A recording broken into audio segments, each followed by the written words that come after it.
Never stop dreaming.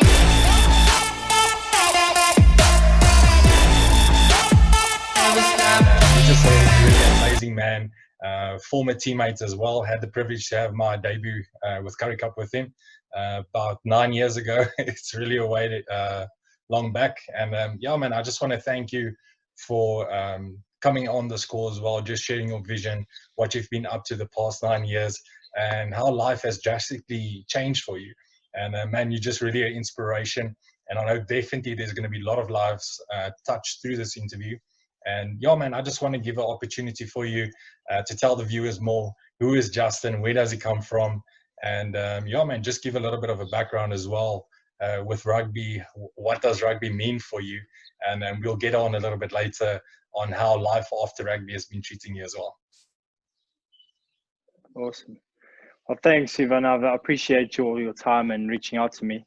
And when I heard you wanted to catch up or do a little chat, man, my heart was like, yes, got to do this. It's been like a throwback in a way, like back to 9 years ago when we were playing together at Border Bulldogs Curry Cup season. And then obviously 9 years go by so quickly. You don't realize it again until actually you realize we're in 2020 already from 2011. But yeah, man, thank you for having me. It's going to be a privilege to be able to chat to you and give you a little bit of a update on my life and what's happened in all these years. I've been really, truly blessed at the moment.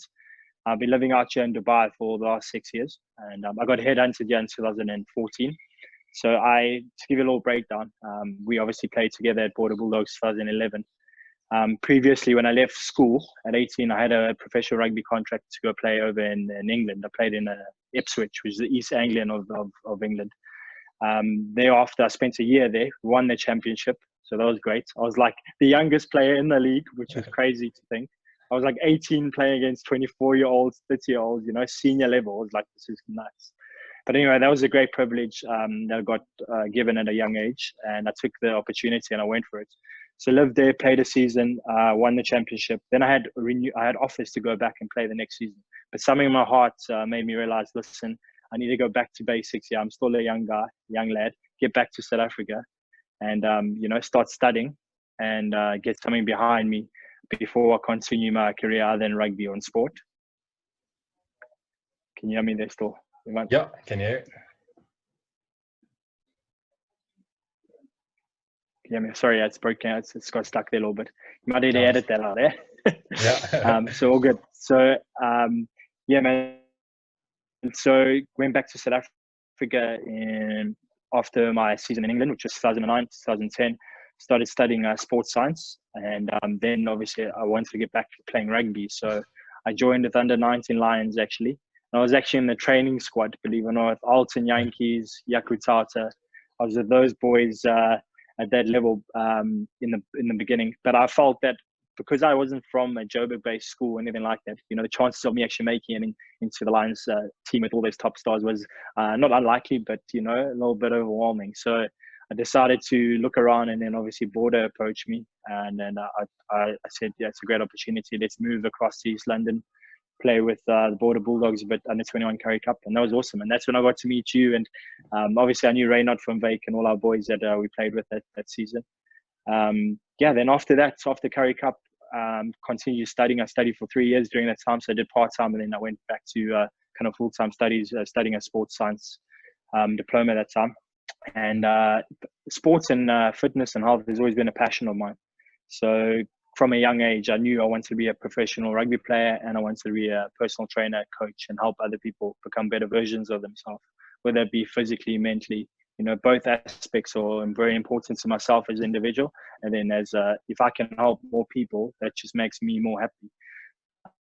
So yeah, that's why I went into the sports angle of the career and business besides playing as a professional athlete. Played Curry Cup and then went over to play. I got the opportunity to play with Limpopo Blue Bulls.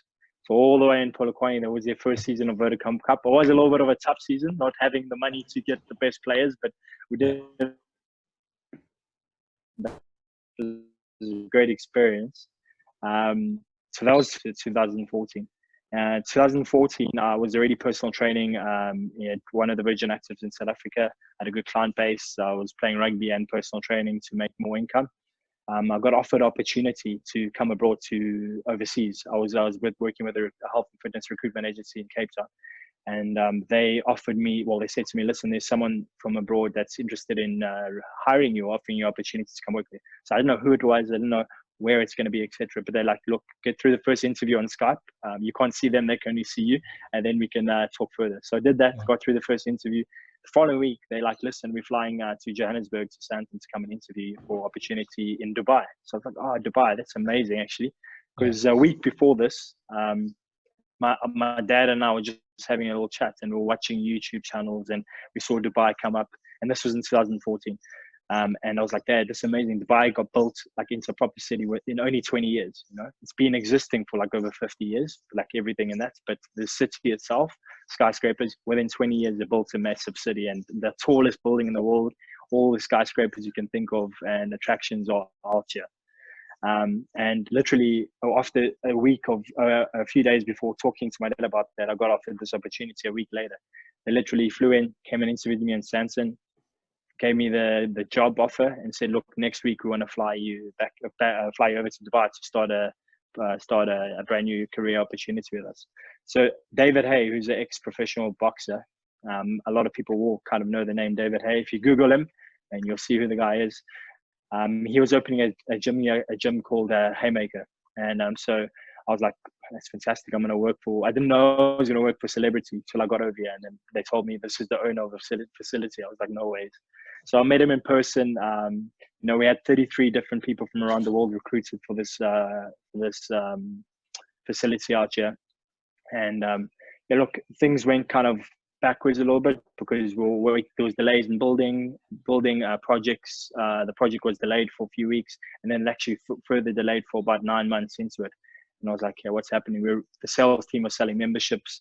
Us personal trainers and coaches were already kind of like doing boot camps just to keep the current members signed up happy because the facility is not ready yet. And then 11 months into the project, it failed. Like the last investor pulled out, which was fortunately one of the royal family members who pulled out of the project. So that whole project went down. And they were only able to keep 3 of us out of the 33 staff. The rest had to let go, unfortunately. And they said, "Look, we're going to keep you. We found another investor, you know,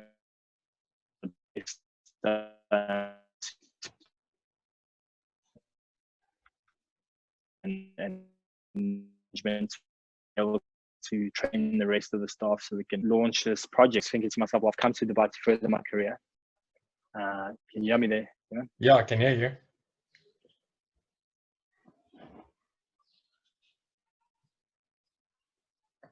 You hear me? Yeah, you can go ahead. Sorry, man. Nice. Okay, sorry, no worries. So so the project didn't eventually happen after 12 months. So I was sitting here thinking to myself, "Okay, well, there must be a reason God brought me to this place. You know, I'm sure if I put my trust and faith in Him, He'll give me another opportunity." So during this time, I was privileged enough to play rugby out here for a team called Dubai Exiles, who I currently still play for. And they were able to sponsor me a vehicle during this time. I had a free car. You know, rugby is not professional out here. It's still like semi-pro. It's a non-profitable organization out here. So they've got world-class players playing out here, but it's not at a professional level where people are getting paid to play full-time here yet. Yeah. As much as we got the best facilities in the world, I mean, our club, we train at the Sevens grounds. So whenever you see the Dubai Sevens every year, man, that's where we train every week. And I get to go there Monday, Wednesday nights, train, play on world-class pitches. It's truly amazing. So the rugby club was able to support me during this time quite well. I mean, I had staff accommodation that was covered, but they gave me a vehicle. They gave me a bit of money just to support my, daily and weekly needs of food, etc. But then I got offered an opportunity to work for the biggest and largest fitness facility called Fit Republic out here. So if you can think of the mega of mega gyms, it's called Fit Republic. They've got an indoor Olympic-sized swimming pool. They've got a mixed martial arts arena. They've got a gymnastics arena. They've got a strength and conditioning. They've got 12 platforms. Imagine 12 platforms in a weight section.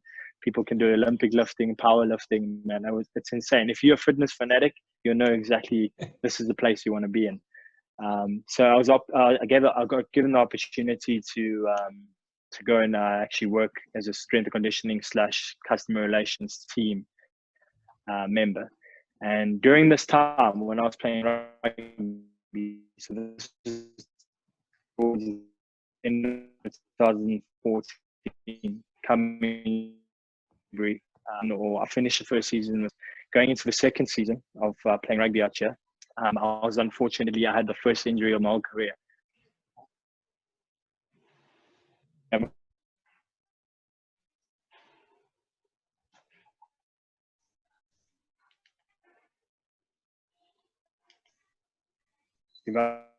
Yes, Justin, can you hear me?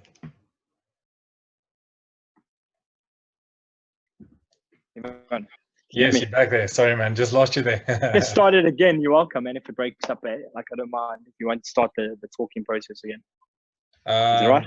Yeah, no. Are you able to edit it the way you want? Yeah, I'll be able to edit it. So don't stress about that. Okay. So I was talking about, if you heard me last, I think 2014. So I arrived in February 2014 to work for David Hay. Project obviously got delayed and wasn't operating at all through 2014. So as I was playing rugby for Dubai Exiles out here, finished the first season of rugby out here. We won the league that season. It was a great feeling to at least have something positive in my life. Going into the second season. Hello. Yes, I can hear you, brother.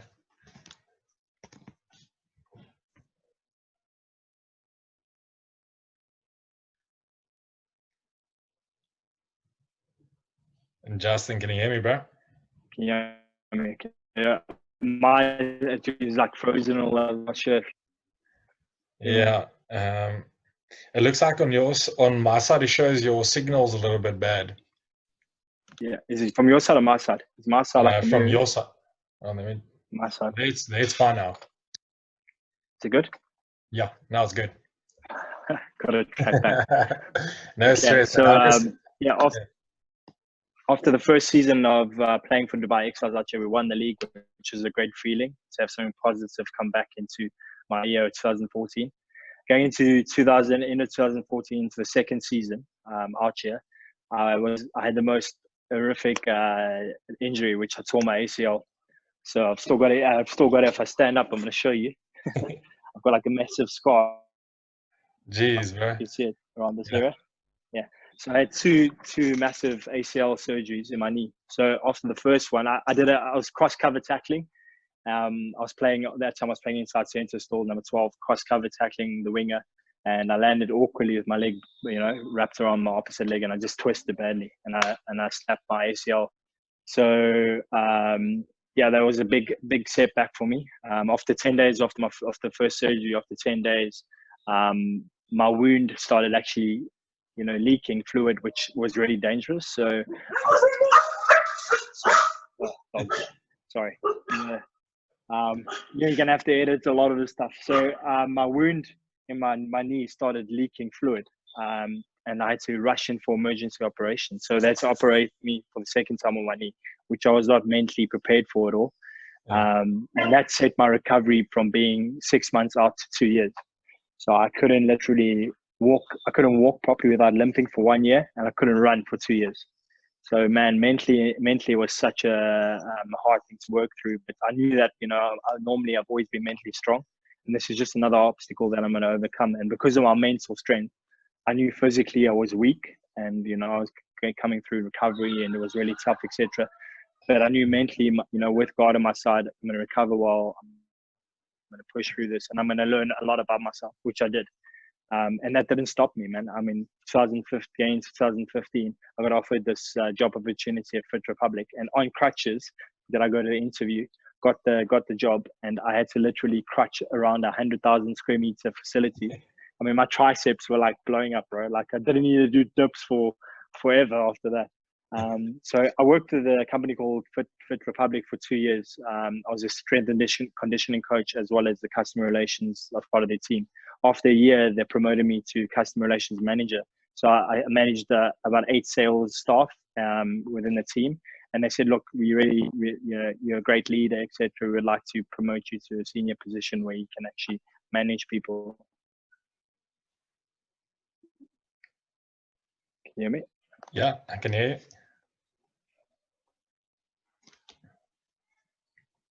You got Yes, You're bro. there. Okay, probably zooming in from my side. Okay.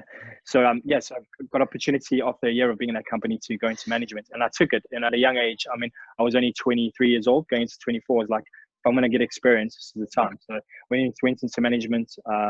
Still playing. Obviously, I wasn't playing rugby anymore because I was recovering from my injury, and after 2 years of being there, I was like, look, I miss the one-on-one interaction with personal training. And like, that's why I went into fitness, to help Yeah. people personally along a journey, and, see them go from scratch to something, and actually achieve goals, personal goals, etc. So I joined another company called FitLife DXB, which is the current company I own and run at the moment. They are a freelance personal training company. So we're mobile trainers. We go train people at their houses, their villas, parks. We have boot camps. We do corporate wellness. So I've worked with big names such as HSBC Bank, doing corporate wellness, doing wellness talks for them. And man, it's so amazing to be able to live my, some people, you always ask them, are you happy with your job? And like, nah, not really. I don't like a 9-to-5 job or office job, etc. But when you actually get to live your passion and live a job that is not even, it doesn't even feel like a job anymore. I mean, people always used to say that. I'm like, nah, even playing rugby, when you play rugby as a professional, man, that's what you love. That's the best feeling you can ever feel like. But all things have to come to an end at some time. And so in my head, I knew this is not the end of my rugby career. I can't, after this injury, I can't let it just be. But how do I overcome this? So now, going to 2015, after having a massive injury like this, I couldn't walk obviously for a year. I couldn't walk properly for a year without limping. I had 2 years of not being able to run. So I was like, okay, this might take a bit of time to get back onto the pitch, but eventually I'll get there. So I looked into. I always had this kind of idea of, one day I'm going to challenge myself. I used to buy Men's Health and Fitness magazines and said I want to challenge myself one day and enter one of these fitness competitions. These like bodybuilding, but more fitness, so conditioned athletic style competitions. And Jaco de Brain, I approached him as a coach at that time, and I said, bro, can you help me? Get into shape. I have 6 weeks till I was actually reading through a Men's Health magazine, and there was a competition coming up. And I said to him, like, I want to do this competition. He's like, yeah, we can do it. Let's do it. So he started prepping me and coaching me a little bit online, etc. And he finally, I was able to go do my first fitness competition. And I just wanted to do it for experience. So I didn't go in there thinking, like, I want to win this. I'm going to step out in front of people, because it's different than playing rugby in a team sport. Now doing individual sports such as fitness and a bit of / kind of physique bodybuilding competitions is totally different. It's you versus you, even though you're competing against other people, you don't have your teammates and that to kind of support you. But it was a great experience. And I came 13th out of like 30, 34, 38 guys. I was pleased. It took discipline to get conditioned like that and step out on stage, etc. like that. And then I decided